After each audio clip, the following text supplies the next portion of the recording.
Okay, we got about 2 minutes before we're going to start. If everybody be finding a seat, put your cell phone on vibrate or turn it off. That'd be great.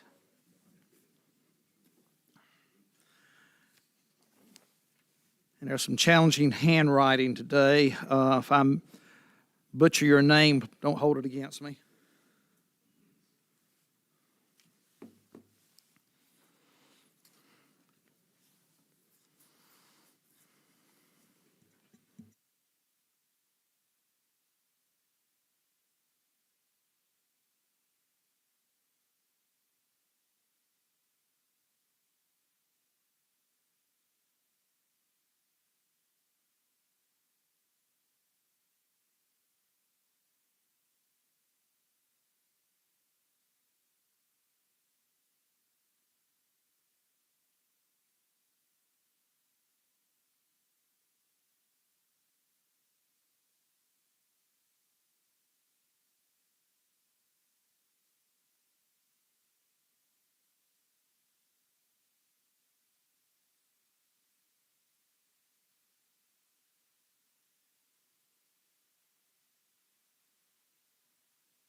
Okay, good evening, everyone. I am Rob Bizzle, Chairman of the North Carolina Marine Fisheries Commission, and would like to welcome you to our public comment session where you have a unique opportunity to, on the record, give comments in regards to the Marine Fisheries Commission's management of the state's public trust estuarine and marine resource.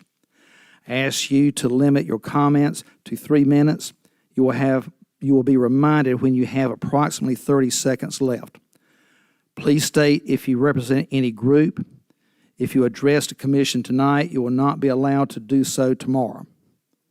Remember, this is a time to share a concern or gather information, not to be confrontational. And staff, whoever's going to be calling 30 seconds, do it loud enough where they can hear it. I know last meeting it was a little weak. So first up, we have Irvin Gaskins, followed by Stephanie Bain.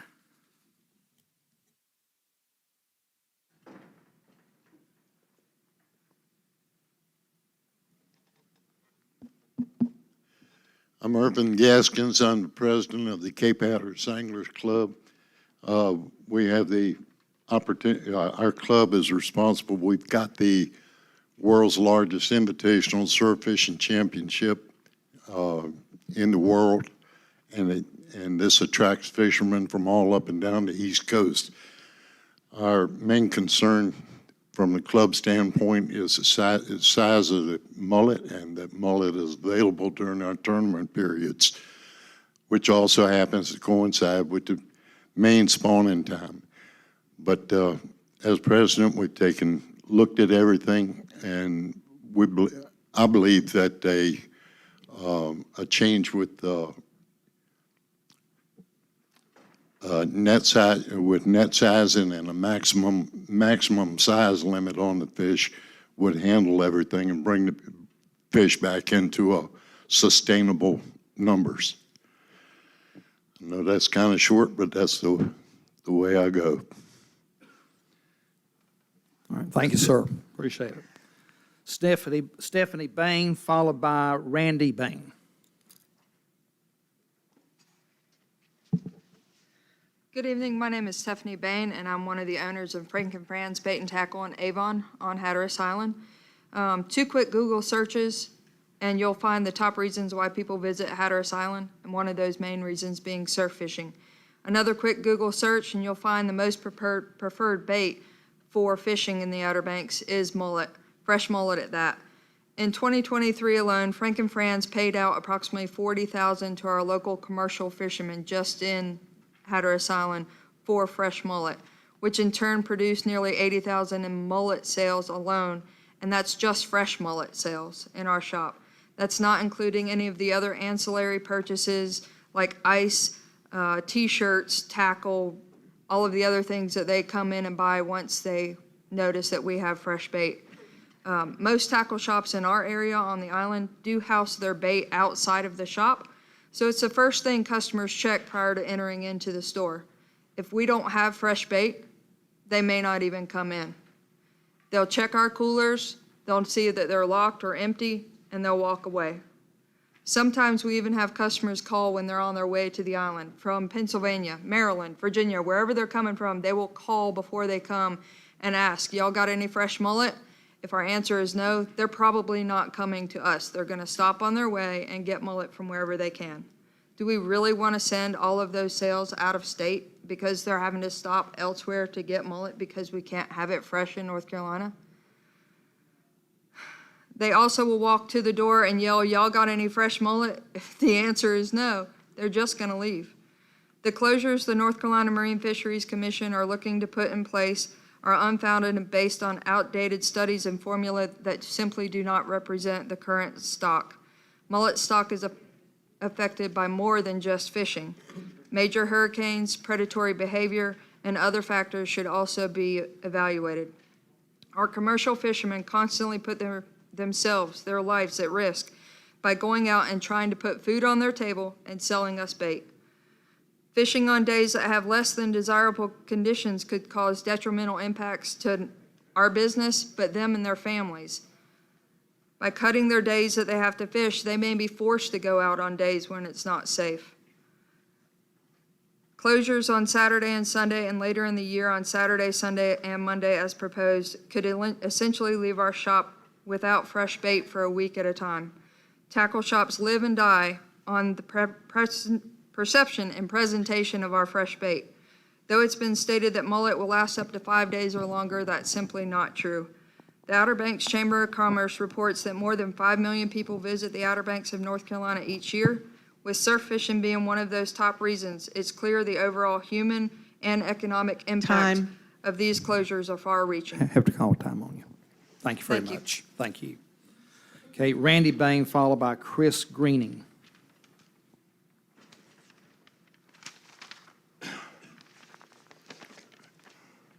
Good evening. My name is Randy Bain. I'm one of the owners of Frank and Friends Bait and Tackle in Avon, North Carolina. Adding new regulations on striped mullet will have a far-reaching economic impact on the livelihood of not only business owners and commercial fishermen, but waitresses, cooks, retail employees, anyone who works in the real estate companies, including subcontractors such as pool companies and landscape companies, etc., are going to be affected by these regulations.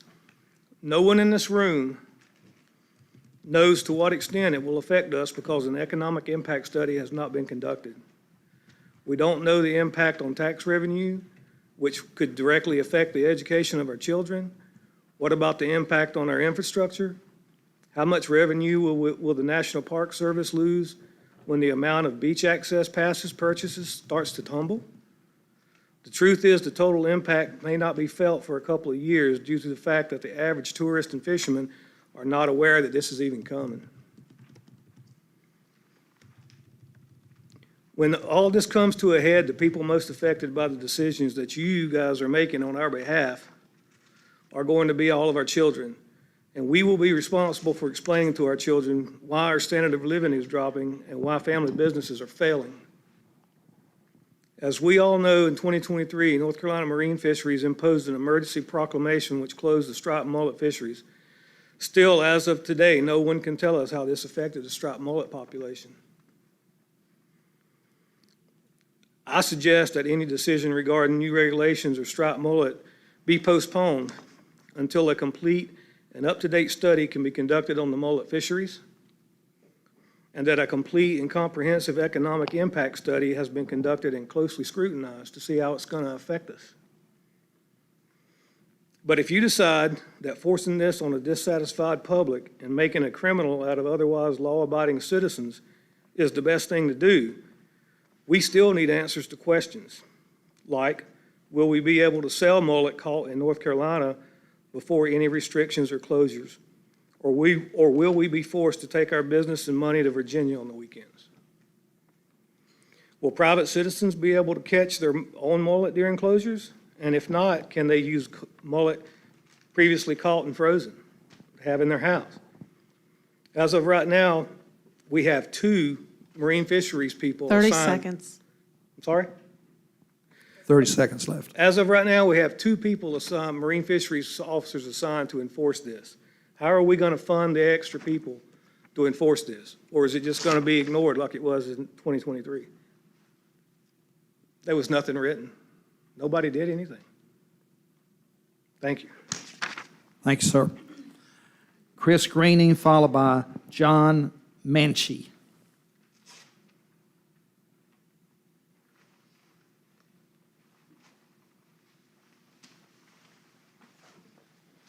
Good evening. My name is Chris Greening. I own a tackle shop in Nags Head called TW's Bait and Tackle. Both myself, Stephanie, and most tackle shops along Dare County have met to discuss this recent closure, which coincidentally has changed since our last meeting without really much notice to us to prepare for this meeting. As echoed before, we've all met together on this. Every tackle shop understands the heritage, the longevity of what surf fishing has been to Dare County, which Dare County, for many of you that may not know, is the highest ranking tourist activity per capita in all of the state of North Carolina. When it comes to fishing at the time this closure would impact us the most is when we have the most fishermen in our county. And those fishermen come to our county to fish in tournaments, which bring in millions of dollars of revenue to all the shop owners, the lodging, the restaurant owners, and not to even mention the non-tournament participants such as their family. So we're talking a very, very large economic benefit or detriment to our community at the time this is going to be in the height, which is October and September for us. At my last meeting I spoke up, which this is really going to echo just what the owners of Frank and Fran's have said, and that is we made criminals out of honest people, and that was something that I shared at the last meeting. And I don't know who ultimately owns these rulings, but I would like to know who it is so I can say shame on you. And shame on all of us for not pushing harder on this sooner, because there are folks that came down to fish, and we expected them to keep a receipt on them. And that was how this would be governed. No other state, to my knowledge, no other state from anybody here has spoken up and said this has been a restriction that's been put forth. There's been no communication of it broadly, and frankly, getting on social media is not suitable. And I find that to be very, very disappointing that that's how we push forth laws, if that's how we're going to push forth them. But the economic impact to our county is going to be significant. The most recent impact to 30 both seconds. the stripers and the flounders have caused our sales to be down 70% on that relevant tackle in just Q4 and Q1 alone. So I think all the tackle shops that we've met with are willing to come together and try to find ways to bring down the harvest, but to do it at that time is certainly going to need some collaboration, which is something that I would certainly ask this group to work on, is to bring forth more commercial fishermen, recreational fishermen, and let's get stakeholders to find a long-term solution. Need to call time on you. Thank you. John Machine, followed by Jerry Shield. Matchy, excuse me. I know I tore that one up. My name is John Macy. I'm a commercial fisherman from Dare County. As a year-round mullet fisherman, I feel this mullet plan is going to affect me more than most people. When I looked at the stock assessment, I saw failure on the part of the marine fisheries, failure in their assessment of the stock, failure on their part that they could possibly be wrong on their assessment of the stock. And I also see failure in the future of this mullet plan, no matter which option they choose to go forward with. We know that you want a 22 to 35% reduction, but I see nothing in any of the options to stop or limit the fishery when it gets close to hitting that threshold. This concerns me greatly because with the amount of mullet that there actually is, we will surpass this.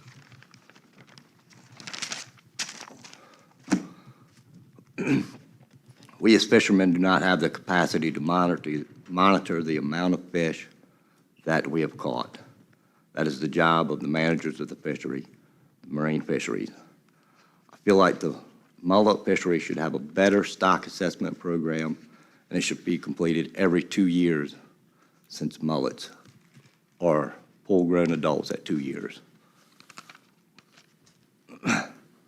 As a full-time commercial fisherman, I depend on this fishery and do not want to see it destroyed by myself, other fishermen, or by the marine fisheries. Without a way to stop fishing when we have reached this threshold that you are placing, you are setting us up for failure, and we will once again be in these same rooms in 2 to 3 years looking at further reductions.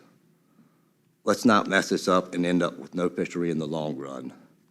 I do not recommend any changes at this time. My only recommendations are that how the stock assessments are done be reevaluated, and if any of these plans are approved, there needs to be a way to stop fishing when the threshold is reached, so we are not back here looking at further reductions. Thank you. Thank you, sir. Jerry Shield, followed by Daniel Self.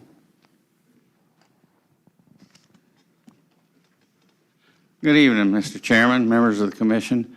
I'm Jerry Shield, Director of Government Affairs for the North Carolina Fisheries Association. Senator Bobby Hanig wanted to be here this evening, but he couldn't make it, so he sent me his comments, and I'll give them to you a little later. My comments this evening are strictly on proclamation authority. In almost 40 years of being involved in the management of fisheries in the state, that's one area that has evoked not the most comment by certain measures, but it's gotten a lot of comment out of legislators. And of course, the Marine Fisheries Commission exists because the General Assembly deems it so. And as such, they gave you authority to, or the director authority to issue proclamations. But there are guidelines for those proclamations. And we spoke to a senator Glenn Skinner and I spoke to a senator last year on another measure, and he mentioned proclamation authority. And we told him we'd probably want to talk to him a little bit more in detail about how it's being misused.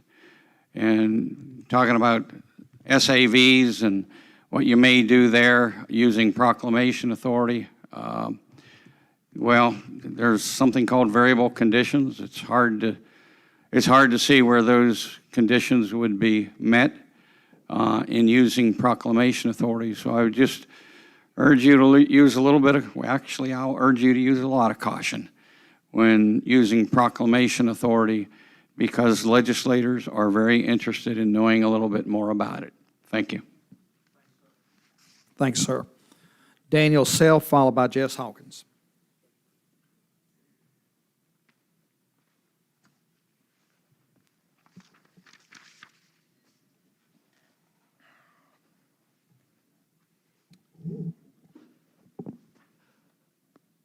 Good evening, members of the commission. My name is Daniel Self. I am a law student at UNC Chapel Hill and a lifelong recreational fisherman. I'm here tonight to voice my support for option number 3 in reference to the proposed rule for false albacore management. Firstly, I want to thank the commission for drafting this important rule. The false albacore, anglers, and guides deserve a secure future, and I'm incredibly grateful for your decision to take the first step by considering management for this species. I also want to thank the commission for being the first state to propose such rules. A core question underlying this debate is, to what extent should North Carolina safeguard the future of the false albacore? Historically, the wait-and-see approach in conservation has caused more harm than good in preventing extinction and preserving ecological diversity. In my view, we cannot afford to risk losing this fish. To borrow a quote from the ASGA, the false albacore is a data-poor species, and this proposed rule would address this. The rule allows North Carolina to formally track the species and gather valuable data about its population and landings. As you know, in North Carolina, only 3% of commercial fishing trips result in landings over 500 pounds. The proposed rule, if implemented, would set a commercial landing limit at 3,500 pounds per trip, and thus would only affect an incredibly small portion of commercial fishing trips. I want to say for the administrative record that I, as a recreational angler and North Carolina resident, find the landing limit set forth by the proposed rule to be very reasonable. In closing, I'm here tonight to support the long-term preservation of the false albacore, so that in one day, in 20 years, I can bring my children back to the North Carolina coast and they can have an opportunity to fish for this awesome fish. Thank you so much. Thanks, sir. Jess Hawkins, followed by Mike Oppegard.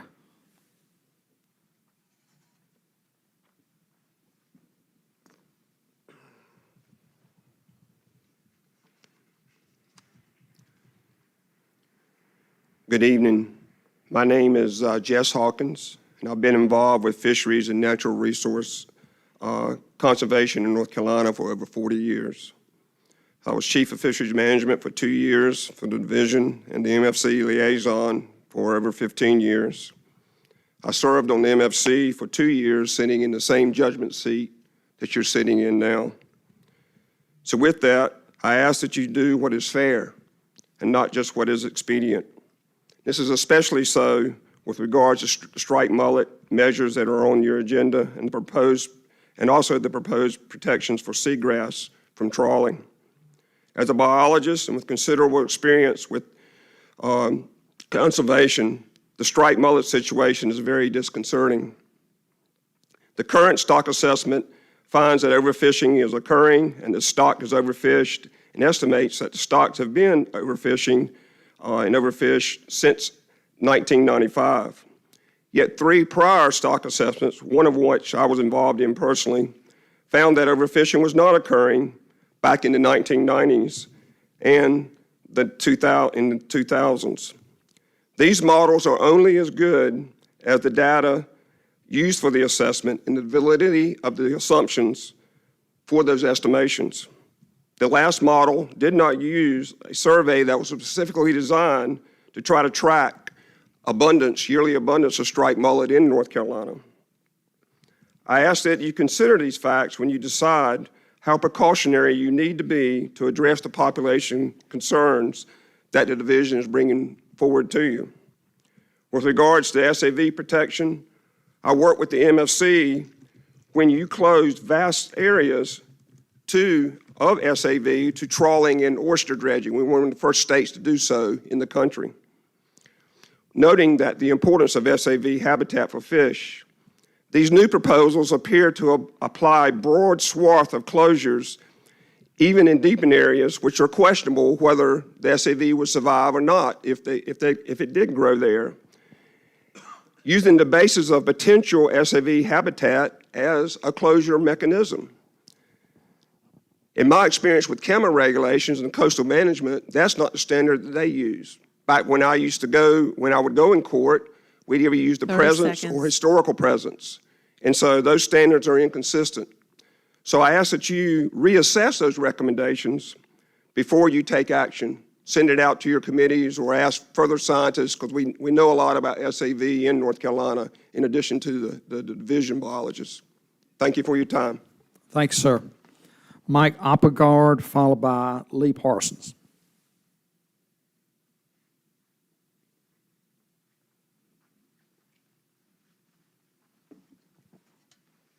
Thank you, gentlemen. I'm here to speak tonight about the proliferation of oyster leases we have around our area in Topsail.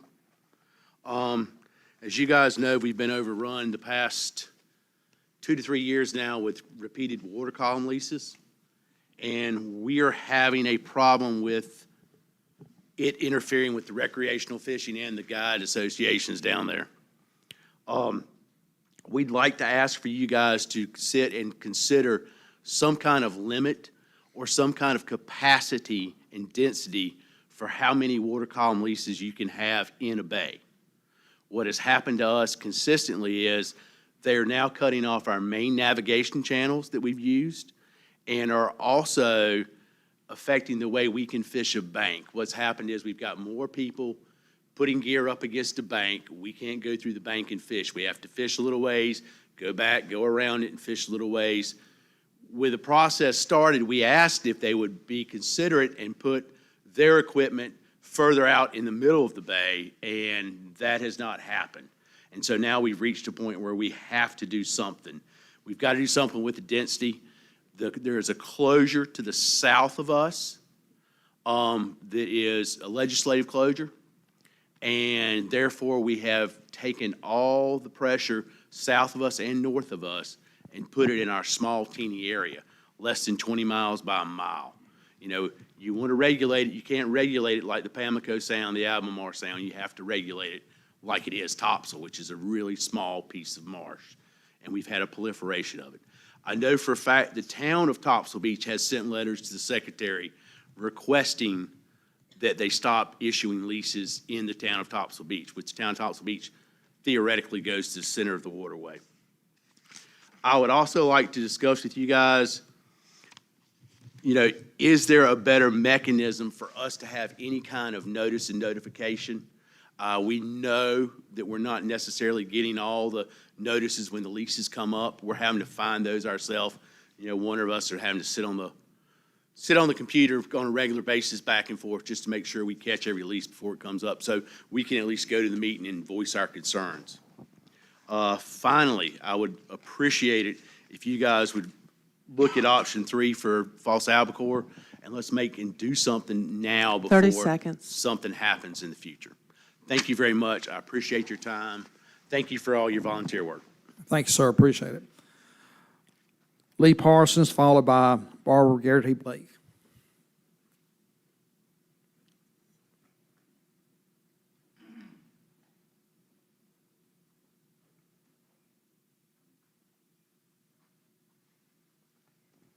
My name is Lee Parsons. I've been a full-time fishing guide for almost 28 years now.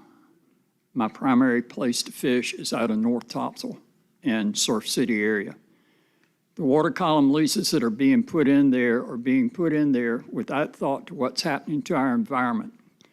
Now, you say that the oysters will filter water. Yes, they will. But when you think about the devastation that's happening to our bottom because of a water column lease, it's a whole different thing. Our area is a very shallow area. A lot of what we do is in 2 foot of water or less. A lot of these leases are being put in 2 foot of water or less. The bottom is being disturbed, the natural oysters are being disturbed. Until the state does a study on this, I request that a moratorium be put on this. It has to be.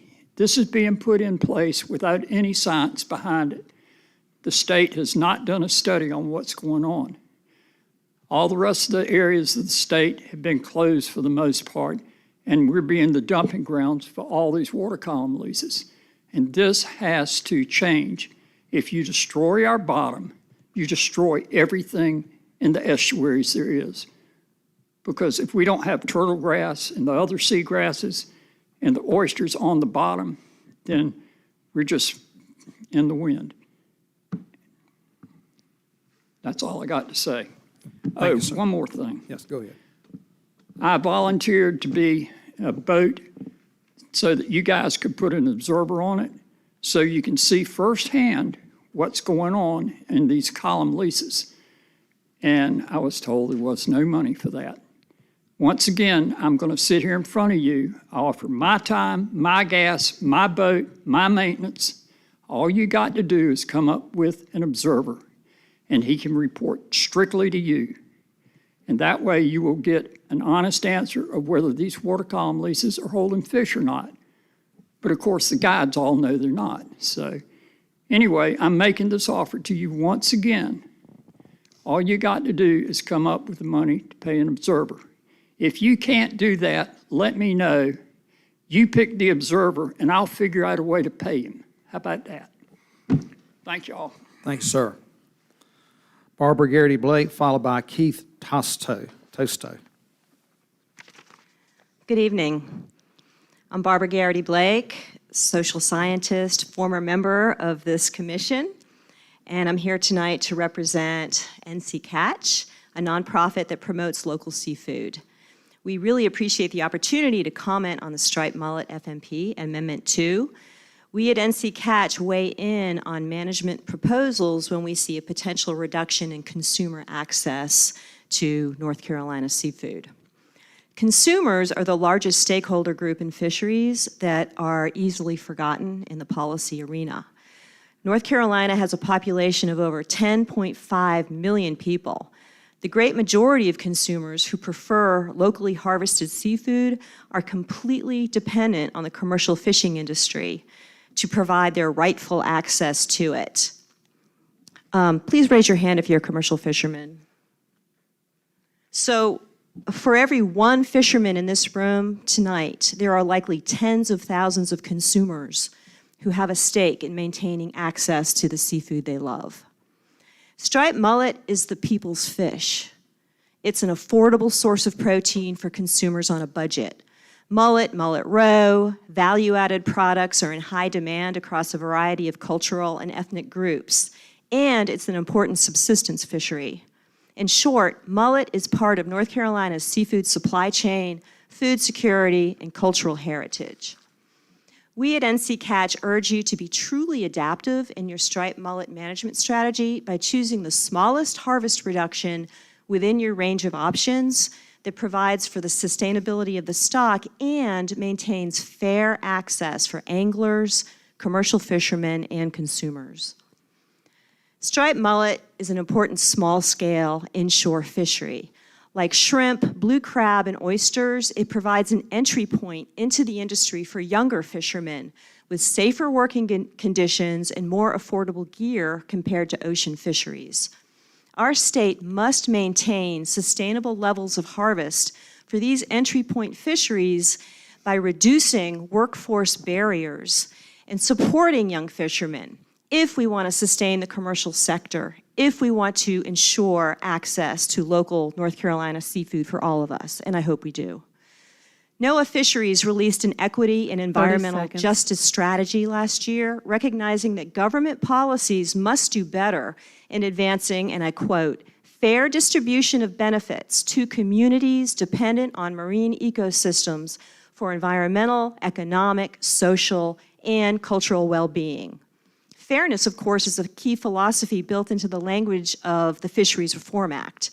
We should be proud that North Carolina was really ahead of the curve in that 1997 legislation. But it's up to you all to ensure that we live up to that spirit by practicing fairness in management decisions. Thank you. Thank you. Keith Tosto, followed by Steve House.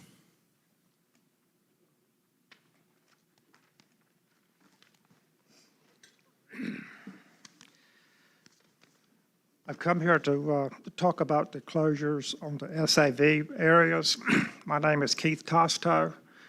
I live in South River. I'm from South River. I've lived in South River my entire life. I own a small shrimp boat, and I work mainly in the Neuse River area, which includes South River, Turnican Bay, and Adams Creek. In the summertime, when she's out of school, my 13-year-old granddaughter likes to go with me, and I pay her, and she enjoys going, and she's good help. When I told her what we were up against, she said, "Papa, what can I do?" I said, "If you want to write a letter, I'll read it." Okay, here we go. Hello, my name is JC. I live in South River, and I love to go shrimping with my papa. Shrimping has made me love the water, and I even dream of being a marine biologist someday.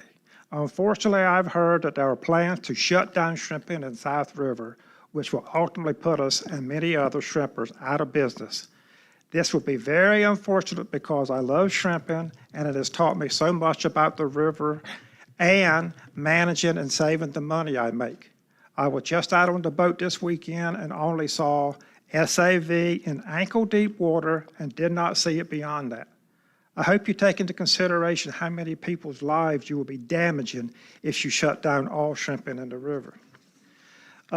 Everything I've heard and everything I've read says, as a general rule, no submerged aquatic vegetation grows in water greater than 6 foot deep. I think the main reason is probably sunlight penetration.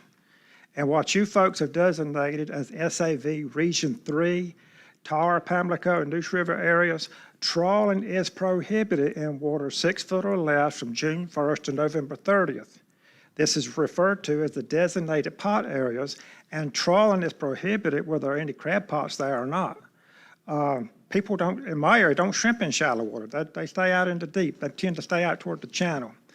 When I first read and saw the map that was in motion to close the designated pot areas, the areas that are 6 foot deep or less, to a year-round closure, I thought, well, that's not such a bad thing. But then I was sent a copy of a map showing all of South River and Turnican Bay being closed, even the deeper water, some of it 15 or 20 foot deep, and I became concerned. In a meeting January 17th of this year, Advisory Committee member Nathan Hall, he asked Chris Stewart why he suggested that all of these areas be 30 closed when seconds. the water is pretty deep. Chris responded, quote, "It's easier to set the boundary at the mouth," unquote. It seems to me that this is more of an effort to close shrimp trawling altogether and goes far and beyond protecting areas of shallow water grass beds. Thank you. Thank you, sir, and thank you, granddaughter, too. Steve House, followed by Ray Britton. Good evening, everyone, and thank you for allowing us to speak. Before you, there are two resolutions that myself introduced to the Dare County Board of Commissioners, which I sit on, were passed unanimously by all 7 members. The striped mullet, basing your data on 2019 data is woefully not sustainable.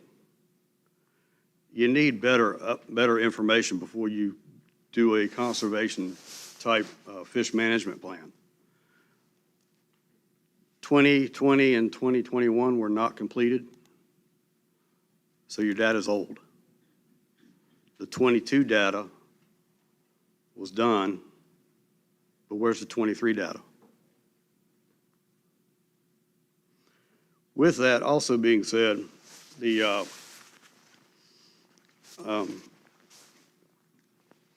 one of the main things we were looking at is the in the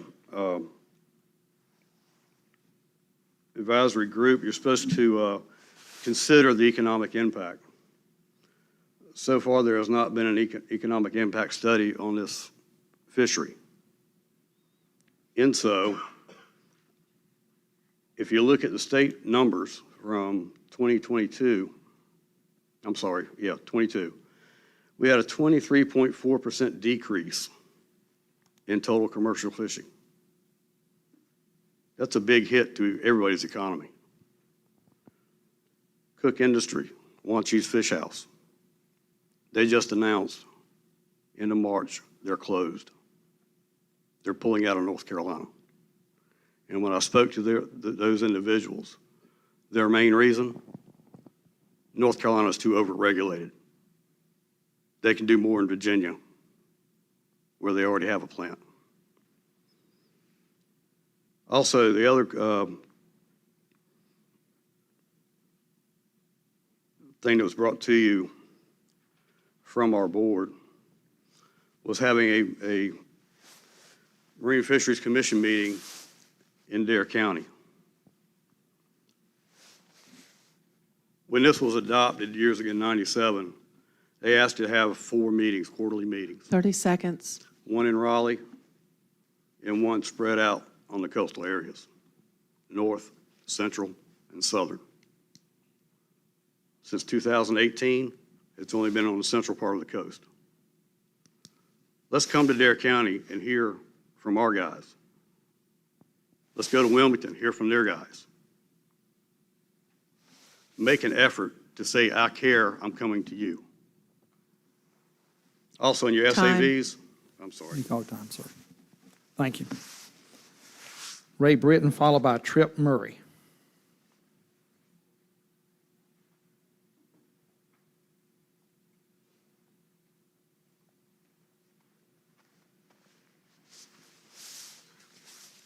Hello, I'm Ray Britton. I operate Springtide Guide Service down in Topsail Island. there's a lot on the table tonight, but we've got a more pressing issue in our area, unfortunately, and it is the oyster leases. I'd like to start by saying that I am all for aquaculture and leases, and I do think it's the way forward. The problem we're having in our area is simply density. There's a few issues, but it's mainly density. We saw the first lease go in, or the first leases that went in, we were able to work with the guys and have them move them out of the ways of the channels and things like that, and it was a pretty good relationship for a short period of time. And I think now that we've just run out of area to have them, they're starting to go into fishing grounds that we've used for years. And, you know, the smallest area in the state, we've had a 600% increase in the last 2 years. So we're already bumping into each other. The areas that the red drum, I've kept logs for 25 years on these fish, and the big bays that they would use is 15 acres in one of them. And we were glad to see that go in. You know, it was something different. And I said, well, this is cool. Let's see what happens with it. After 2 years of fishing with it in shallow water, the red drum, which are the fish that people pay us to catch during the summer, are not hanging around them. The noise, and I don't know what all it is with them, but they just don't hang around them. So we need a number for density. There's got to be a number. If y'all could please look at this and see, you know, how many will you allow in an area? We're getting overrun in our area, and they're spread out in the whole state. You know, they're all in the state, but if you look at our small area, it's just lit up on the map. And that is due to the closures north and south of us that was stated earlier. You know, the implementation of these things, I think it's just gained so much popularity and so many people are getting into it, which is a good thing. I think there's just growing pains. And, you know, the director's reports, the officer's reports, I've seen inaccuracies. I've made 3 phone calls to the director that were unanswered. And the report that I read said there was no objections from the public. If we don't receive a phone call back, I can't make that objection. I know that they're understaffed for their technicians that are looking at the areas that these things are being put in, and they're putting them in areas where there's grass. I don't know how they're missing that, but I get it. They're understaffed. But if that's the case, don't just approve them and put them in without having more people go out and look at them. You know, and the other thing that, you know, I'd like to see is, it's my understanding there is a committee that looks at these things as well. And I'd like to see some representation from the fishing community because, as stated earlier, we're not able to fish around these things. We snag in them. I don't want to leave a hook in the guy's gear. It's basically off limits to us at that point. For our area in that shallow water, we're not able to fish and we're not able to use these anymore. So if there's a way we can all work together in the beginning of this process, that would be a lot better than 3 minutes at a public hearing to state our concerns. Thank you. Thanks, sir. Tripp Murray, followed by Alan Jernigan.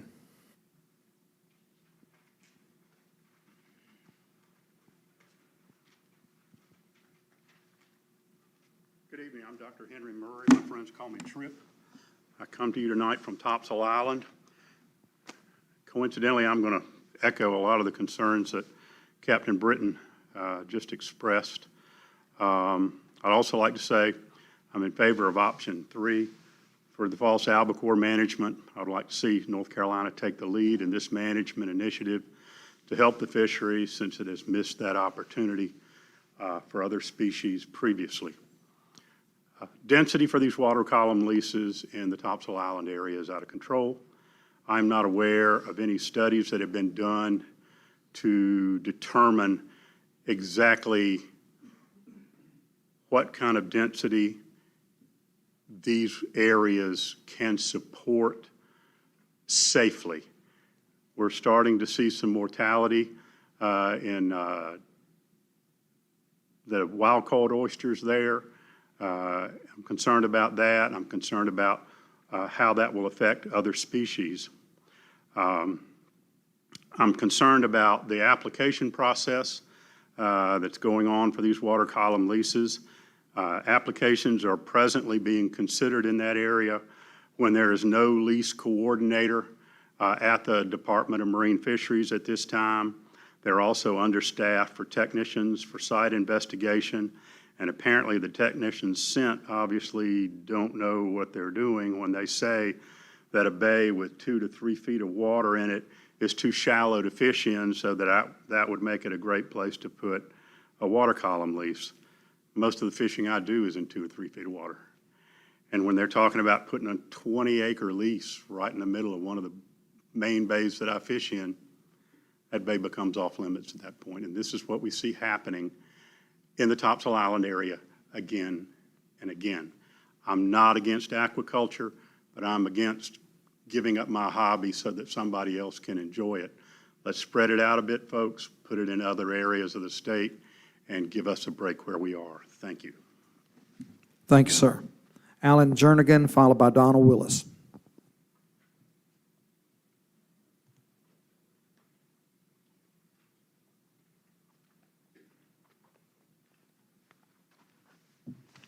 Good evening, everybody.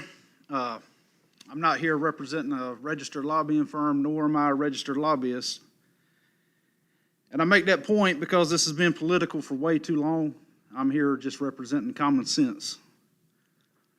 First of all, I support option 3 for false albacore.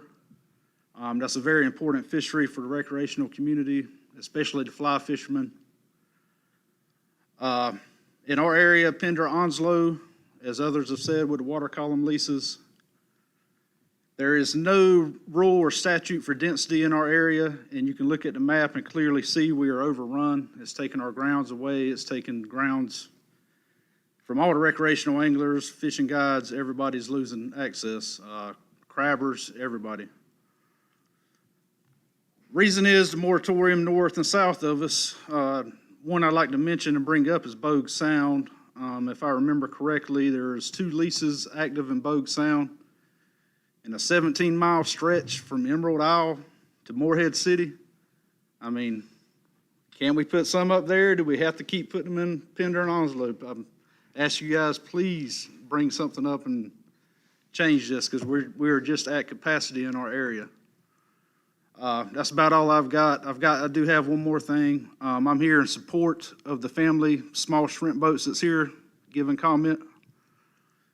If we're going to look at anything shrimping wise, we should be looking at, I'm not going to say any names, and I'm not supposed to. We should be looking at the fleet that's down the river pulling 220 foot of head rope. We need to be looking at those guys before you're looking at people sitting in here pulling 35 foot. That's all I've got. Thank you. Thanks, sir. Donald Willis, followed by Perry McDonald.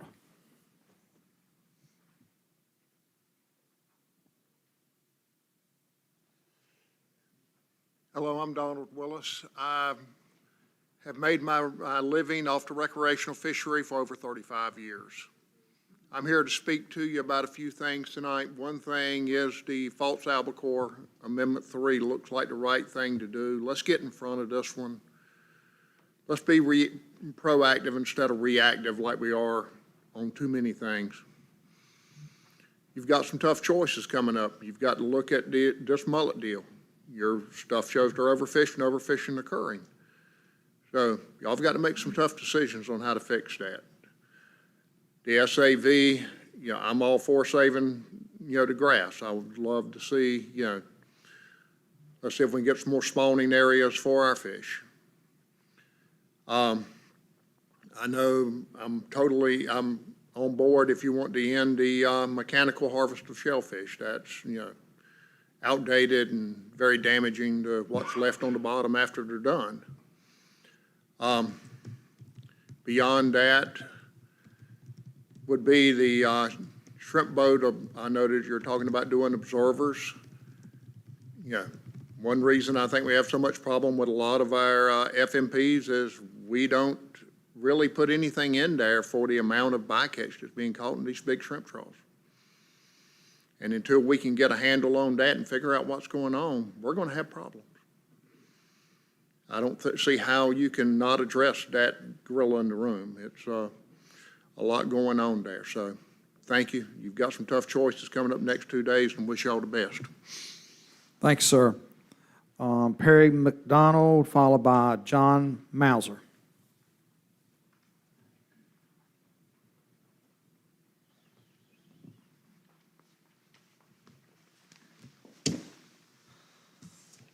Ladies and gentlemen of the committee, thank you for gathering to hear public comment on all of the issues discussed tonight. My name's Captain Perry McDougald. I'm based out of Swansboro. I'm a full-time fishing guide and a local fly shop owner.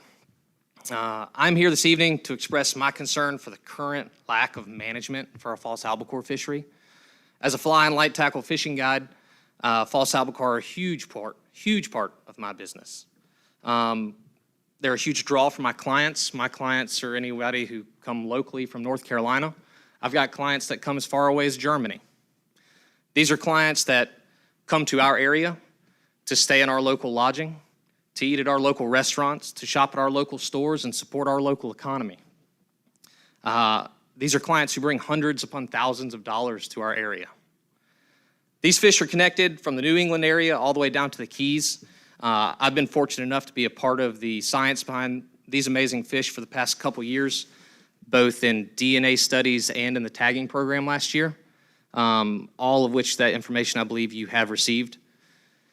With option 3 proposing a potential harvest of 200% of a 5-year record in the state, I find it to be incredibly fair for both commercial and recreational anglers. This gives the ability for those who target these fish commercially to harvest and encourage them to grow their business. It also gives the recreational anglers who are more conservation-based a chance to preserve their future for this fishery. With no protection, just me personally, I could lose potentially a third of my annual income. That comes from guiding and my small fly shop business. I can't have that happen. I can't have this fishery be pillaged by someone who's not focusing on our local economy and our local citizens. I ask you to be mindful that other states are watching your decision-making. This vote has a larger impact on this fishery than just here. Be mindful of your choices and understand that this is the future of this fishery. It's not the right now. Have an educational discussion between yourselves, please. Inform yourself, review the information, and please work together. I support option 3 for false albacore. 30 seconds. Thank you.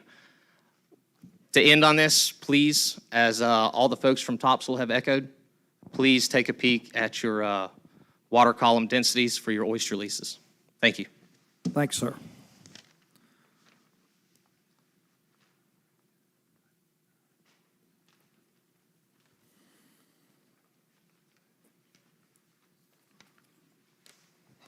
Hey, y'all. I apologize. I've got a lot, so I'm going to read this pretty quick. My name is John Mauser, and I'm a full-time fishing guide operating out of the Carteret and Onslow County area. I've been guiding for 13 years, and false albacore make up a large percentage of my charter business. In fact, false albacore charters accounted for 40% of my total income last year. The health of this fishery is very important to many of us, as these fish are sought after by multitudes of recreational anglers and commercial anglers too. Albacore also bring lots of money to our community. My anglers spend an average of $1,200 per day on guide fees, hotels, food, fuel, etc. while fishing with me for these false albacore.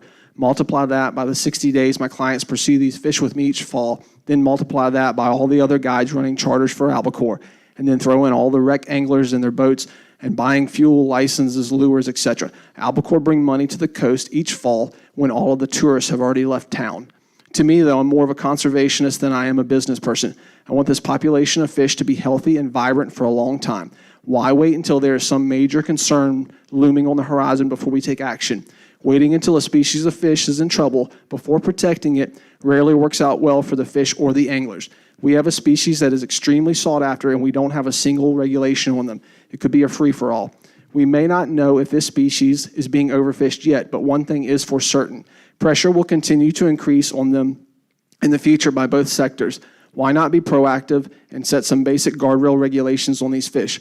I've given this topic a lot of thought. I've looked at it from a lot of different angles. I strongly support capping the harvest at 200% of the 5-year average. No one is getting cut out with that in the fishery, and it allows the wrecks and commercials to have plenty of room for success and growth without hitting the 200% mark and kicking in the regulations.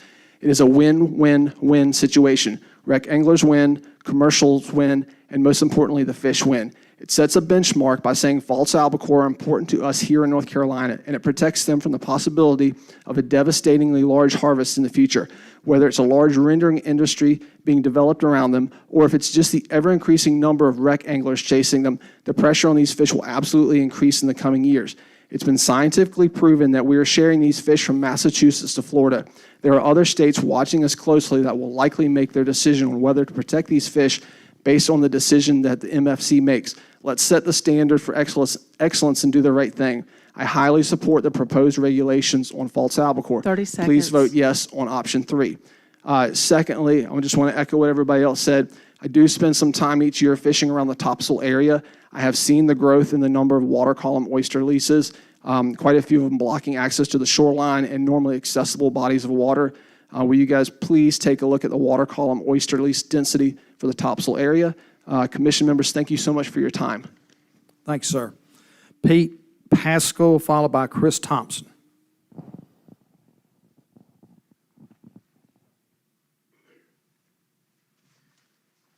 Good evening.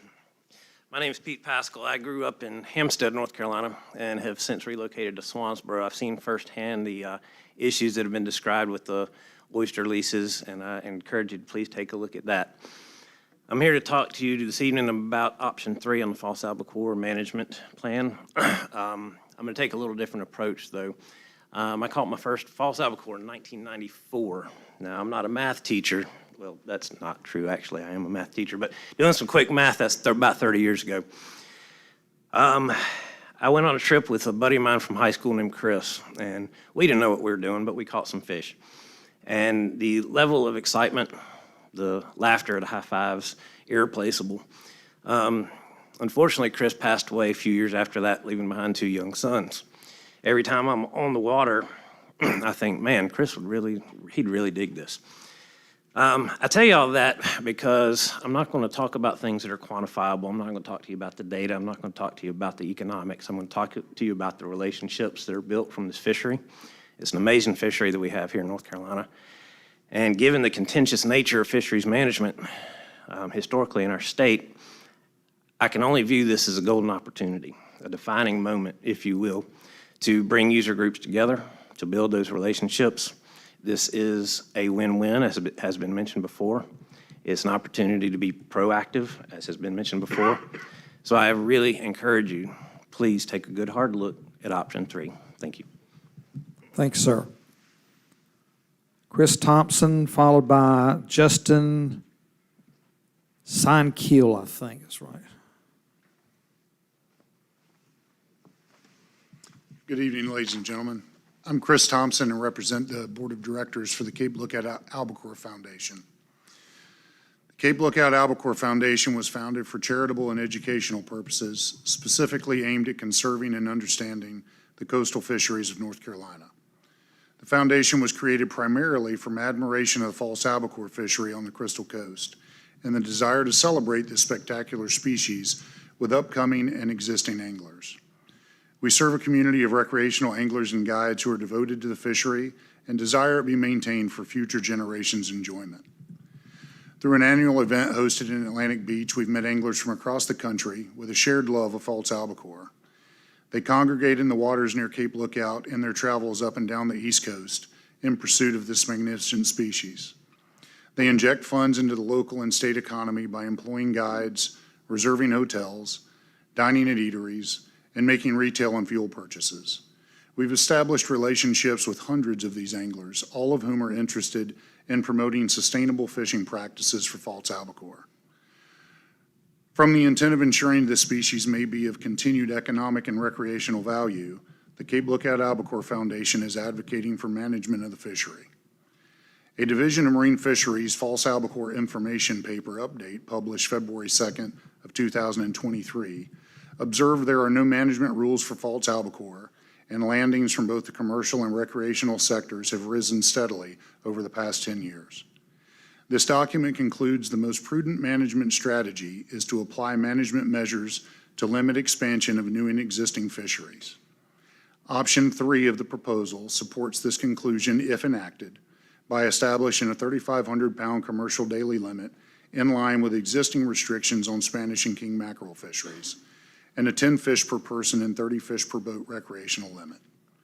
Preliminary science and data collected with the American Saltwater Guides Association in collaboration with Cornell University, the New England Aquarium, and NOAA Fisheries indicates false albacore are a connected coastal stock. Fish tagged in Nantucket Sound were discovered in North Carolina waters within a month and subsequently down the coast and into Florida. Long-term empirical data may not be available for the life history for this species in the Western Atlantic, but neither is state funding to develop additional data. 30 seconds. Such data is not required to make an informed management decision. What we do here in North Carolina can serve as an example to other states, and we all have an obligation to be good stewards of our resources. Option 3 provides protection for false albacore and provides a means to preserve the resource for the numerous businesses that rely on them and the public that so very much enjoys them. The Cape Lookout Albacore Foundation supports Option 3. Thank you for your time this evening. Thank you, sir. Justin Seinkeel, followed by Stuart Crichton.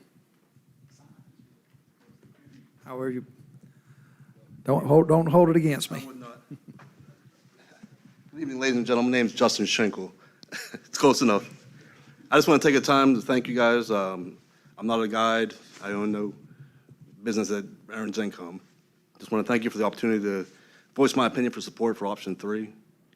I feel that there is minimal scientific knowledge out there, but there is some. And with this proposed Option 3, it gives us more time. I'd like to take my children to fish the opportunity that I have, and I hope it sticks around.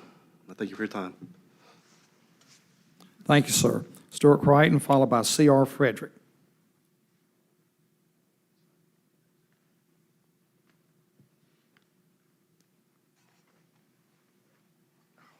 Good evening, Commissioners. It's always nice to have the chance to get up in front and speak to you.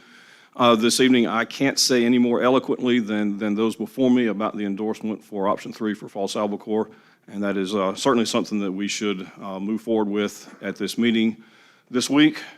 In addition, several things. First, you guys are going to hear a presentation this week on the feasibility of initiating an observer and logbook program for the shrimp trawl industry. And that's something that I fully support. This should be initiated as soon and as completely as possible. The report summarizes that it's easily feasible to begin this program as long as sufficient funding can be obtained. Division estimates for a 5% observer coverage are about $760,000 per year, and for a 20% coverage rate, it would go to about $3.2 million per year. As of fiscal year 2023, the Commercial Fishing Resource Fund had nearly $1.5 million in excess, and that would be a perfect source to start this program. You're also going to hear about certain areas in Pamlico Sound and other parts of North Carolina waters that should be closed to shrimp trawling so that critical SAV habitat can be protected and restored. This is one of the most important shallow water habitats in the Sound, functioning as nursery areas for a wide range of species of finfish and shellfish. All 12 of these proposed areas should be fully endorsed and protected from trawling. As I commented on during the November MFC meeting, care has to be taken with regards to the rapidly developing mariculture industry. First, and again, you've heard this several times tonight, because of the rapidly expanding number of oyster leases, further mechanical harvest of oysters and clams through dredging and kicking should be discontinued. Please be reminded that new bottom and/or water column leases should be properly sited, and what is happening now in Stump Sound and the Topsail area is a good example of what not to do. Here, leases have risen almost 600% in a very short period of time, and public angling and recreational access is being lost. It's important to note that oversaturation of a given area is an invitation for disease. The large number of cages in these areas are constantly covered with roosting birds, which expel guano on them constantly. Of course, there are strict rules governing shellfish sanitation 30 seconds. with regard to exposure from guano loaded with bacteria and parasites. With such a rapid increase in the number of aquaculture operations in these areas, the question has to be asked, is DMF capable of enforcing these public health regulations? If not, again, CFRF monies should be used to fund the position or positions necessary to monitor such an important health concern. And since I'm out of time, That's it for me. Thanks, sir. Appreciate it. C.R. Frederick, followed by Cameron Pappas.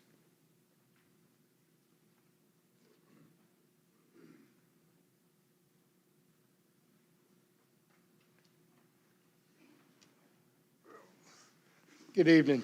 Good to see you. To the division, I respect you, from the law enforcement to the ones sitting in front of me here now. To the commission, if you were in the public sector and got us wrong, as many times y'all have, you wouldn't have a job. Plain and simple, you wouldn't have a job. The issue of aquatic vegetation and shrimping, I'm going to say if, because I really truly, I don't know, that if the eelgrass is dying out, I'm going to say 90% of it has got to be through encroachment of hard sand onto a muddy bottom. You can see it from Bogue Inlet, New River Inlet, Beaufort Inlet, the whole 9 yards. Nothing's growing from an oyster. A few clams will, but grass won't. You're, I believe, headed in the wrong direction. In the Swansboro area, from the mid-70s, 80s, shrimping was pretty substantial, especially in Queens Creek, White Oak River, New River. Now we've all gone to auto trawling. Gone to skimmer rigs and all, which is actually the same footprint on the bottom. In the Queens Creek, White Oak area, the trawling itself, I assure you, has been discontinued up to, I'm going to say 95%. Queens Creek, I'm going to say even higher than that and all. I live on the water. I've seen, last year I've seen one boat other than myself that pulled an auto trawl down Queens Creek for 30 minutes, took up and went home. You cannot pull an auto trawl. You cannot push a skimmer rig in grass. It will not let you. It will not. If you get into it by mistake, it don't take you long to figure out where you're at and what's going on with it and all. To come out with a wide closure and say it's all eelgrass is completely unfounded and absolutely ludicrous. The division should send 30 out seconds. people and check for the grass, because heat will die, kill it out, and then move, it comes back.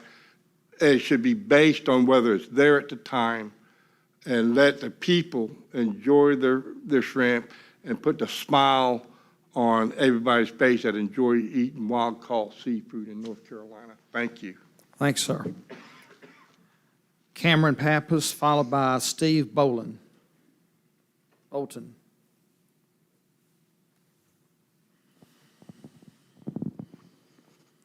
Good evening. Thanks for being here. I'm going to apologize for reading off my phone, but if I shot from the hip, it probably wouldn't come out very good. So, my name's Cameron Pappas. I'm a full-time charter captain out of Wilmington, North Carolina.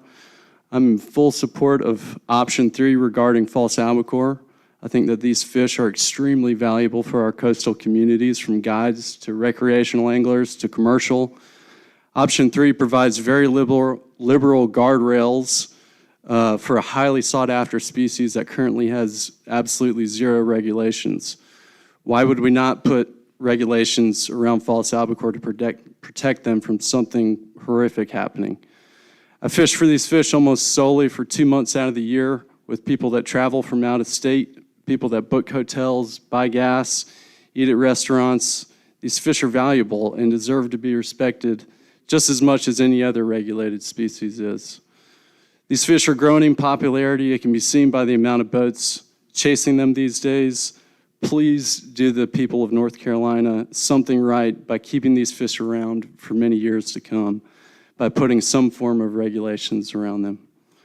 Lastly, I'd like to also express my opinion with the water column leases in Topsail and Surf City. I think there is far too many taking up valuable fishing space, and something has to be managed there because it really is becoming kind of ridiculous. Thank you so much. Thank you, sir.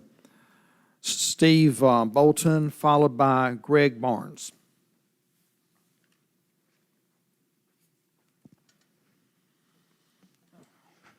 Good evening. Thank you. My name is Steve Bolton. I'm a residential fisherman living in the Cape Carteret area outside of Swansboro, and I'd like to address the false albacore issue that will be in front of you folks. Essentially, in my years of business and government experience, one of the biggest struggles I see people face is making the wrong decision. Unfortunately, everything we do in life is a trade-off. Whatever we say, we do, we pursue, it has a cost and a benefit. We always expect that more data will appear to illustrate the correct choice. This usually results in making a decision not to make a decision until that data presents itself. So here we are pondering this decision about regulating false albacore in North Carolina. We have three options in front of us. Option one is clearly the decision to not make a decision. You all called it the status quo option. It provides no data to monitor the fishery and provides no rule to manage the measures, to manage the fishery in case something happens and it becomes a target fishery. Option two, on the other hand, is only a little better than the status quo in that it does provide for formal monitoring, but still offers no rule to manage this fishery. Option three, in my opinion, is the only choice to make at this juncture. In addition to formal monitoring, it has a rule in place for implementing management measures if landings considerably increase. This is a proactive decision to protect this important fishery while monitoring and collecting the necessary data to manage it going forward into the future. Under options 1 and 2, what is the procedure should the false albacore fishery become a prime target? While data is formally collected and evaluated, the fishery can be assaulted to the point that it reaches a barely sustainable threshold, or even worse, is exploited beyond that threshold. Option 2, in my opinion, is what I would call paralysis by analysis. We're going to monitor and monitor, but we're not making a decision. Option 3 is what I strongly recommend you all should vote for. I appreciate the time you've all given me to come up here and address my concerns on this. Hope you all have a good evening. Thank you very much. Thank you, sir. Greg Barnes, followed by Wesley Potter.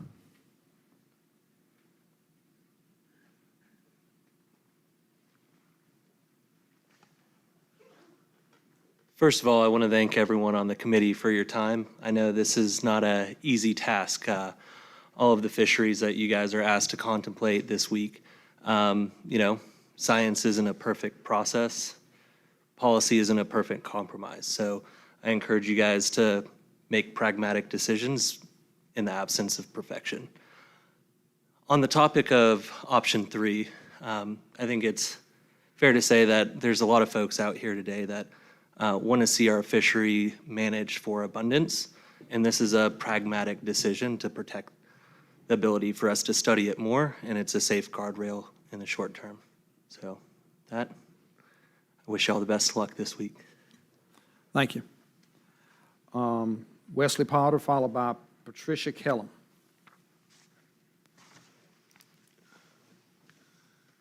I'm Wesley Potter. I'm a commercial fisherman, member of North Carolina Fisheries Association.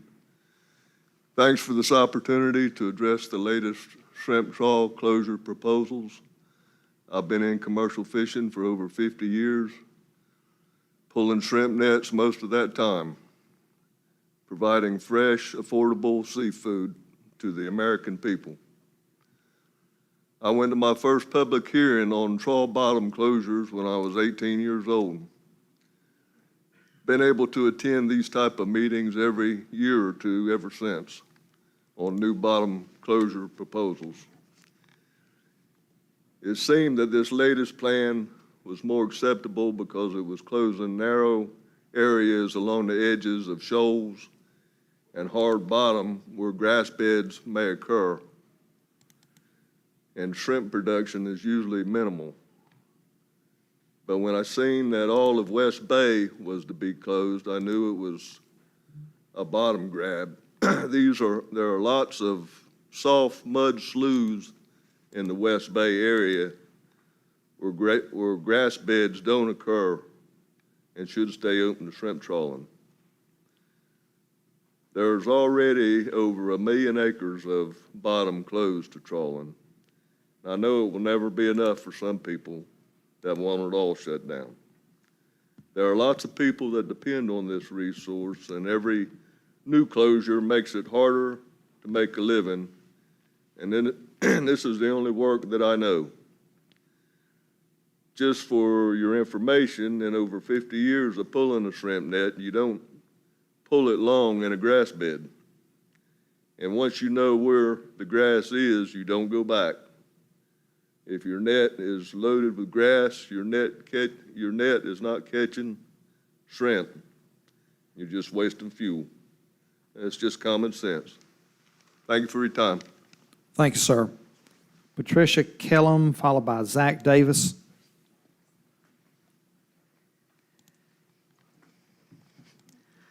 I'm not a commercial fisherman, but I've been married to one for almost 50 years. We've raised 4 children and 4 grandchildren based on a lot of the commercial fishing that my husband has done. I am talking about the seagrass issue in Carteret County. I don't know about it in other areas as much, but my degree was in biology, and so my first bent is to go and look at the resources online. I had a real hard time finding some information concerning commercial fishing and seagrass because, like these guys says, anecdotally, you don't go to an area that's got grass because you can't pull in it.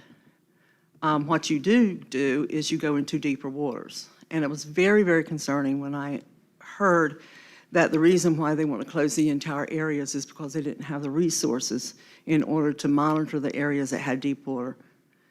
I asked my husband on the way up here, when was the last time he drug in a grass area on purpose? He said it was about 7, and the only reason he did it then was because he had to push the boat. Otherwise, he tries his best to stay out of those grassy areas.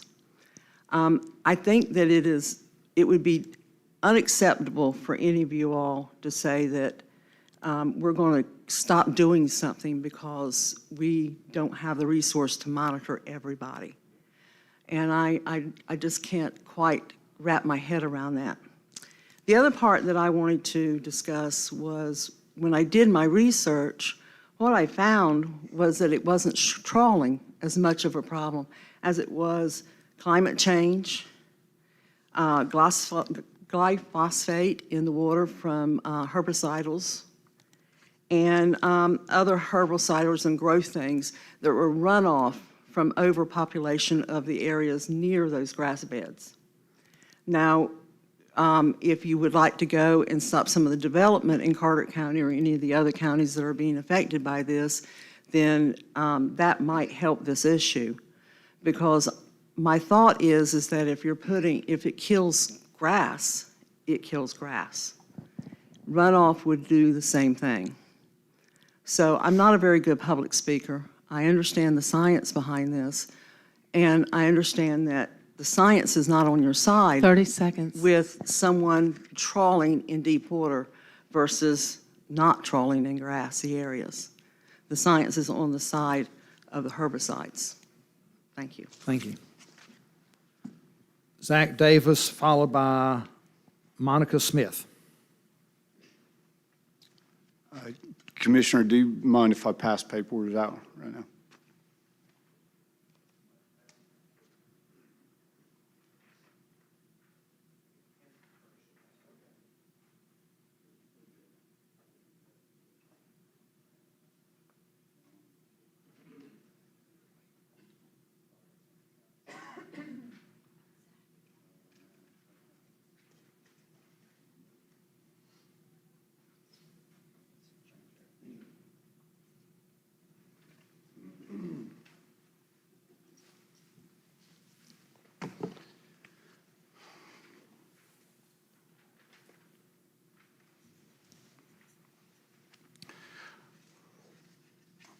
Thank you for the help passing those out.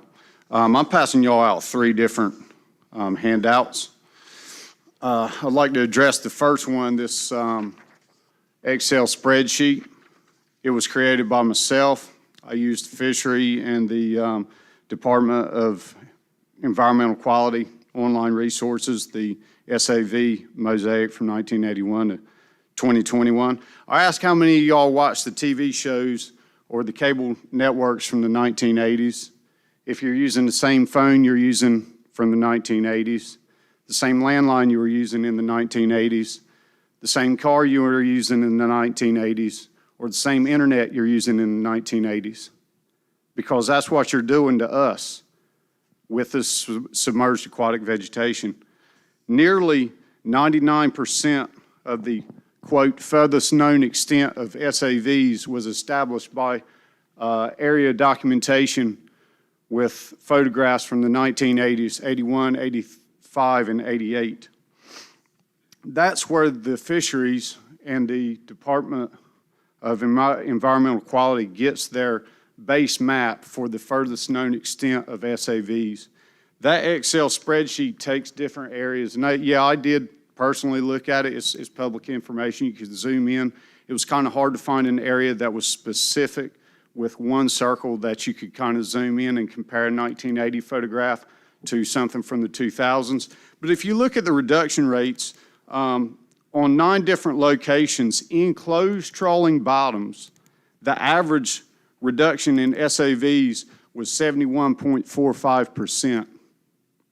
If you look in open bottom, that same comparison was 67.76%. That alone tells me trawling is not the problem. Either the data from the 1980s is the problem, and you're not using the most relevant data, or something else is causing the reduction in submerged aquatic vegetation, okay? That's document number 1. Document number 2 was a map packet that I drew after talking to fellow fishermen from different areas, both locally and up the coast for Wanchese, which I dare say is quite a bit more than Mr. Stewart did in the last 4 years since the last map packet come out. This is your stakeholder input. It gives you 95% of what you want. It gives us 95% of our bottom to make a livelihood. The last packet is this. It's falsified information. A lot of these acres that they're including in their table as unprotected is in primary, secondary, and special secondary nursery areas that are protected from trawling. And they're included on this as being unprotected. It's false. Need to call time on you, sir. Thank you. Monica Smith, followed by Thomas Smith.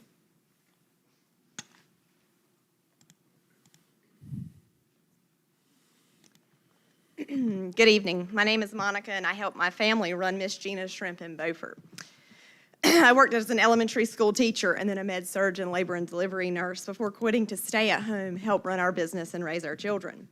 In 2021, scientists presented data in an effort to close open bottom to trawling.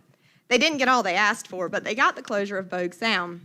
To them, it was a small win, yet to the shrimpers who live and work Bogue Sound, you completely changed their livelihood. You made a proposal, got a small piece of what you asked for, and you went back to work knowing we'd be back here again. Unfortunately for those shrimpers, that privilege was stripped from them. Sure, you said they could go work somewhere else, probably in those same bodies of water that you're here again trying to close. In January 17th meeting, someone asked, why can't you just all go channel netting? Well, how about we line up 8 to 10 other people and you can all race to get to your desk on Monday morning to earn your paycheck. As a teacher, I taught the scientific method. Ask the question, create a hypothesis, develop an experiment, gather and analyze data, and report conclusions.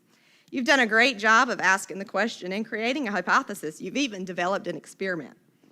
But nowhere in the January 17th meeting were you able to show data from closing an area to trawling to conclude that it worked to increase SAV, not in primary or secondary nursery areas and not in Bogue Sound. So here we are, and you've now presented the same data again. You've had over 2 years to collect further data to prove your point, and you have failed to do that just like you failed the shrimpers of Bogue Sound. You come back here and you propose more closings. You want 100% protection of SAV. I'm guessing you're going to ask for massive closures. Cut back on what you're asking for under the guise that you actually listened to the stakeholders and compromised. And then you'll chip away at inshore trawling. In 3 years, we'll be back here again. Same questions, same experiment, same lack of data. Now, if I was a scientist and I had dedicated a portion of my life to save an SAV at the expense of someone else's livelihood, I would come in with mountains of data proving that it worked.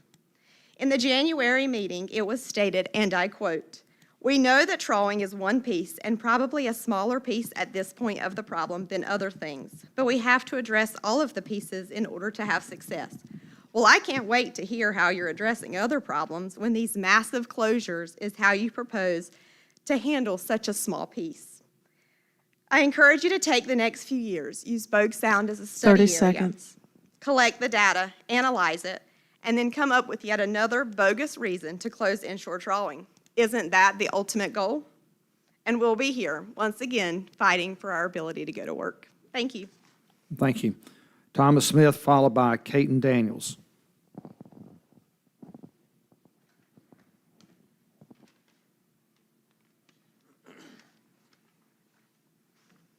Good evening. My name is Thomas Smith, and I'm from Beaufort. I own and operate a 50-foot shrimp boat and co-own Miss Gina's Fresh Shrimp in Beaufort with my dad. We sell fresh shrimp caught by our boats from Core Sound, Pamlico Sound, and along our North Carolina beaches. We run this business out of my front yard, much like a produce stand. Social media has been a big part in growing our business. Our shrimp have been purchased and carried to nearly all the lower 48 states. We employ 6 to 8 people each year, several being high school and college students trying to put themselves through school to earn a degree. We've sold over $1 million worth of North Carolina seafood from my front yard last year. Most of that coming from shrimp caught by our boats. I am the so-called mom and pop fisherman you guys speak about wanting to help. For as long as I can remember, all I've ever wanted to be when I grow up was a shrimper. But my dad demanded I go to college as he knew this day would come, a day when I would have to stand up and fight for my right to make a living. Now I have 2 precious boys. Cameron, now 11, he did his remote learning when school closed for COVID from my boat in Pamlico Sound. He loves it. It's in his blood. When asked in kindergarten what he wanted to be when he grew up, he never hesitated and said a shrimper. Connor, who is 3, shares the same excitement. He wants to go shrimping with Daddy. Those boys, as well as myself, are happiest on the water. I've dreamt of the day when they are both old enough to make up my crew just like I did for my dad. Yet here we are fighting for the right to work and teach my sons about this lifestyle. Begging you once again to not take this away from us. These proposed closures will put me out of business. You have stated that due to lack of shrimp trawl data for specific SAV regions, you are unable to estimate precise economic impacts to the shrimp trawl industry. I can assure you they would be detrimental. The areas that you are proposing, particularly Core Sound, will take from 25 to 75% of my income, depending on the year. This isn't just about me. This will affect the high schooler who 30 works during the seconds. summer to pay for their college education, the full-time worker who comes from Cherry Point, throws on his boots, and takes his son and daughter out to teach them about shrimping and keep them out of trouble. The husband and wife who need just a little extra money to pay for their bills and pay for dance or softball or uniforms for their kids. I oppose these SAV closures in the shrimp trawl industry. Thank you. Thank you. Caton Daniels, followed by Bruce McLachlan.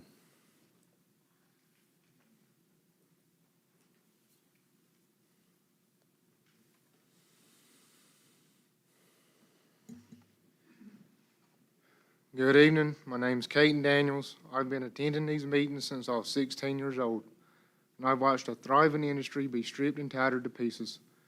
This industry can't take any more blows. Early on in attending these meetings, I got the idea of we got to give them something, and maybe they'll let us be. Maybe give them a 15-inch flounder. Maybe give them 4 days a week on large mesh gill nets. Maybe give them 75 speckled trout. Going way back for my time, let's give them south of Hatter Shoals to fly net. Let's give them half a roe mullet season, best one in the last 10 years. Let's give them half of that. The list goes on and on and on. This industry is given till there's no more to give. And in my opinion, anything that is given is just a foot in the door to expand what has been taken away from us exponentially. This closure was to go into effect in the proposed areas for the SAV. This will be no different. You got Bogue Sound.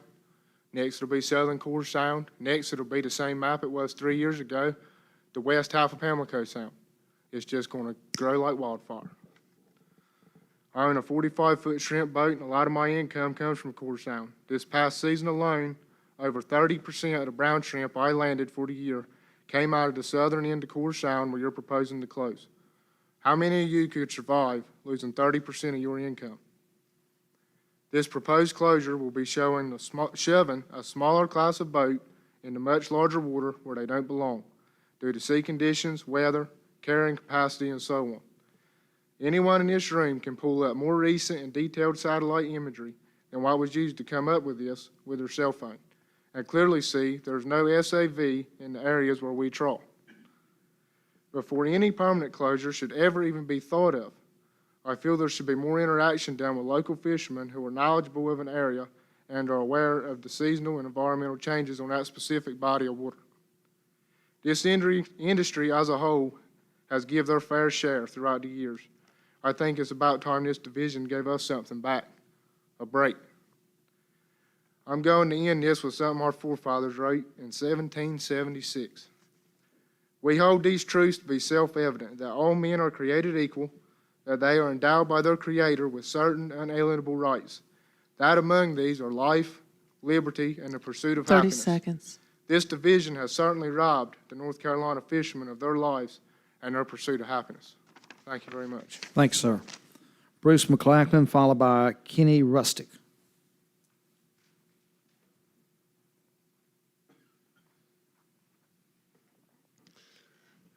Well, thank you for the opportunity to address you this evening. Oh, I came here only to address one issue, and then I started expanding on that as I've heard testimony, but I'll keep it brief.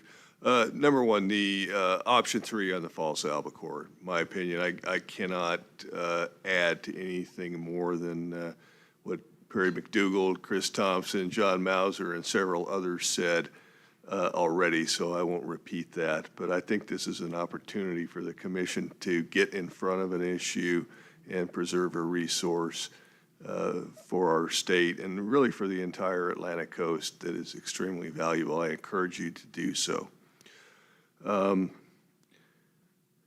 Some of the other issues I have heard tonight, I don't have the necessary background to comment on at length.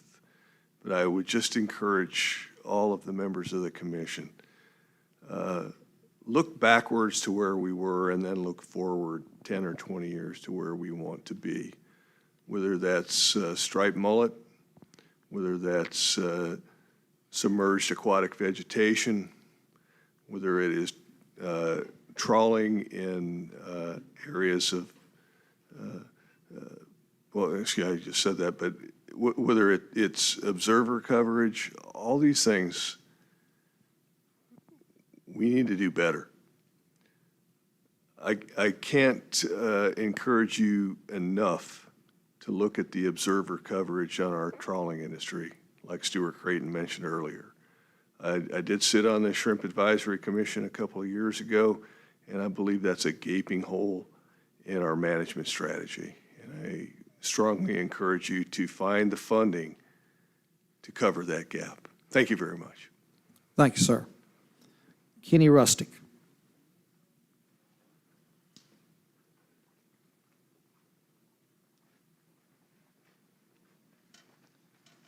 My name's Kenny Rustick, and I work out of Marshburg Harbor. First off, I'll tell you that 95% of my shrimping income this year came from Straits Channel. On average, I'd say probably 60% of my income will come from these closures in Core Sound. I'll also say that in 1989, and I said this at the meeting in January, in 1989, we had a freeze and a snowstorm the week before Christmas. The whole sound froze over. Beacons got tore down when the ice broke free, tore all the beacons down, core sound and everything. That was the start of the grass going away from core sound. It killed the grass. Over to the banks, that's when the scallops started dropping off. You can look at the data from the fisheries, and it'll show where the scallops dropped off. Well, the grass has never come back. There's no trawling over there to the banks. There's no scallop dredging anymore, and no kicking clams on the bank shoal no more. So it's not shrimping that's doing it. They got plenty of area to go look at the banks and see why the grass hasn't grown back. But to put us out of business, because every one of these places that's proposed to close is where we work. That's where we work. And it'll kill the small boats in core sound. I mean, it'll put us out of business. We're struggling now. We didn't even have a viable shrimp market this summer because of imports. And another thing, their data started in '81. They said at the last meeting, and they had more grass then the grass started disappearing. Well, if 300 boats that worked core sound in the '80s didn't kill the grass, the dozen or the 15 or 20 that's working there now isn't hurting it. So you need to start looking at other options and leave the commercial fishermen alone. We've worked and we've give, and it's just like Kate and Daniel said, we've give and give and give, and the marine fisheries has took and took and took. We never get anything back. Trout, they closed the fly net. 30 seconds. We can't catch but 100 pounds now. What happened to them? Who is held accountable at the division for closing all this stuff? And we're the ones that lose out. We're the ones that's held accountable because we can't pay our bills, can't support our families. And the regulations is what's destroyed commercial fishing in North Carolina. And that's basically all I got to say. Thank you. Thank you, sir. Has everybody had a chance to address the commission that cares to at this time? We had 35 people speaking tonight, and that's not the record, but it's close to it. Yes, sir. Come on up here. State your name, if you're associated with any organization, and you got 3 minutes. My name's Jeff Stamper. I'm from Bogue Sound, the area y'all closed 3 years ago. I've lost over half of my income. Now I'm shrimping the areas that y'all are talking about closing now. When I was a kid, I started on Bogue Sound, probably 5 years old. I got 2 little boys back there that work the water with me every summer. Y'all took. When I was a kid, there was no grass in Bogue Sound. What y'all closed, there was no grass. As everybody always tells you, I got $3,000 in one net. Do I want to drag it across the oyster rocks and tear up my net? I don't think so.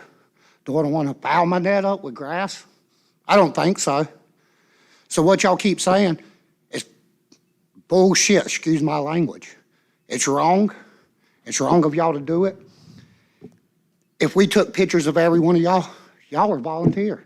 What if we went to y'all's jobs, harassed y'all like we get harassed on our jobs? What would that mean for your family? You would be out of work like us. Think what y'all do. Thank you, sir. Anybody else? Okay, with there being nobody else, the public comment session is closed.